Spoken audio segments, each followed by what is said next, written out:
When people talk about managers developing players, what Arteta has done with Bukayo Saka over the past few seasons is one of the best examples. As Havertz is about to play this pass into Saka, you can see initially he's positioned on the outside of the fullback Emerson, close to the touchline. Now most wingers receiving this pass would hold their position wide, because the passing lane is already opened up and they are more focused on simply receiving the ball rather than thinking ahead to what they're going to do when they actually get it under control. In another example against Sheffield United, you can see Saka in a similar situation, but even though what he does in both examples is different, both show the impact of Arteta's coaching, and in just a minute when I play these examples, you'll see exactly how Arteta has made Saka more effective when receiving the ball in these positions. So how does this relate to Amad Diallo? Well, obviously with both him and Saka being left-footed right wingers, you can see the early comparison, but what this specific comparison really comes down to is this particular stat: progressive passes received. Garnacho ranks in the 77th percentile for this metric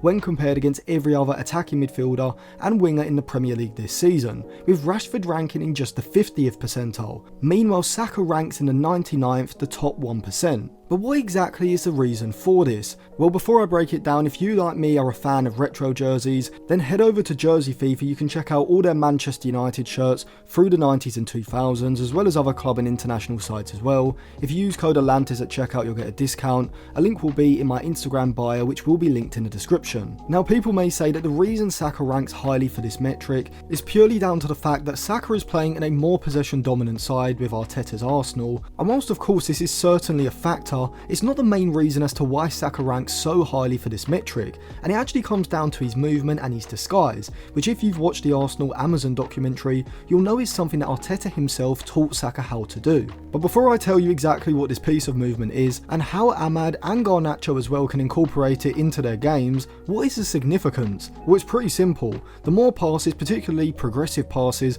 that an attacking player receives, the more opportunities they have to progress the ball forward and create in the final third. But it's not just about receiving the ball more often, it's also about receiving the ball in better positions and areas, which we can see here. So if Saka simply does what most wingers would have done and holds a wide position here, whilst he can still receive the ball from Havertz, when he does so and gets the ball under control, because he's so close or basically on the touchline, and Emerson, the left back, is close to him, not only is he under pressure immediately, but he also has very little space to manoeuvre, with Emerson being goal side. Now Saka could go down the line when he receives the ball, but he really wants to come inside onto his left foot and create from a more central position. So how does Arteta solve this issue? Well, rather than pulling wide, close to the touchline, Arteta instructs Saka to initially take up a wide position, but as a player with the ball is about to play the pass, Saka makes a quick movement in field, which seems small but is massively effective, as now, rather than receiving the ball on the outside of the fullback with limited space, having to beat him in a 1v1 in order to get in on his left foot,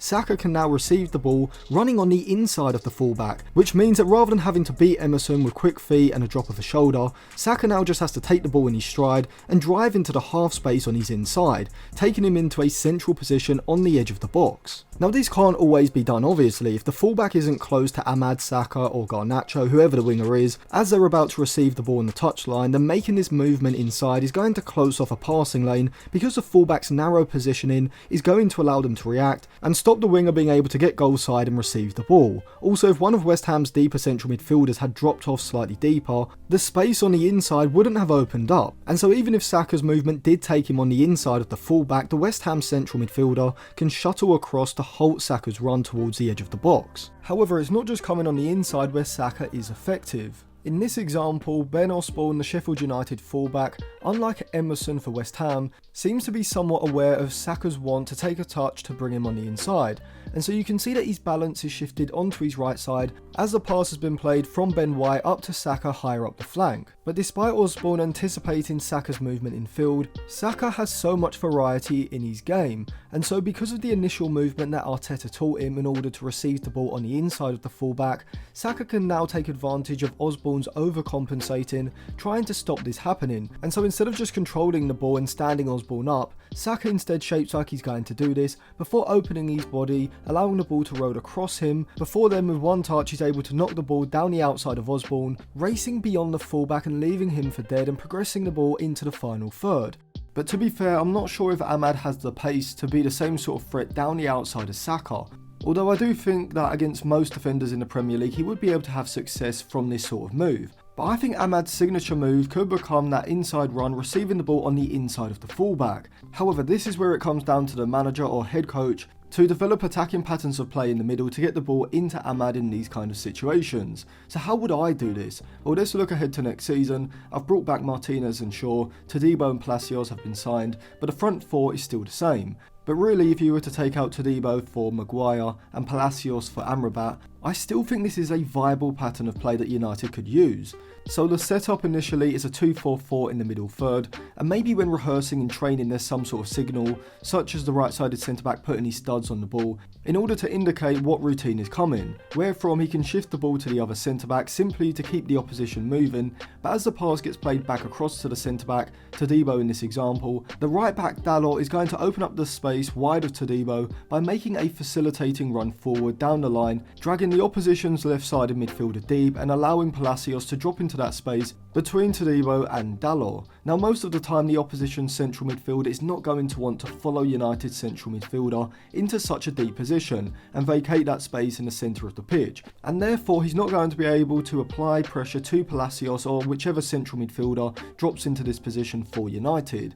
But then from here is the centre forward on that side's job, in this example Højlund, to positionally pin the left-sided centre-back, keeping him as deep as possible. And so this means that when the opposition's front line engages Todibo, he can simply shift the ball 5 to 10 yards wide into Palacios, who can now receive the ball facing forward. And now with the opposition's central midfielder being dragged slightly higher when they initially started to follow Palacios, now there should not only be a half space opened up in behind the opposition's midfield line, but also because Palacios is receiving the ball from an angle, he should now have a passing lane open into the half space. If Dalot can time his run down the line, then Amad Diallo can simultaneously drift infield, getting on the inside of the fullback before receiving the ball at a 45-degree angle, just as Saka did in the first example. But just quickly, I do have a Patreon where I put out my unreleased YouTube videos, as well as a Patreon podcast where I discuss things like the transfer news from Fabrizio Romano throughout the summer, as well as anything else I want to discuss as well, with some old football highlights playing, such as like the best goals from 2006, 2007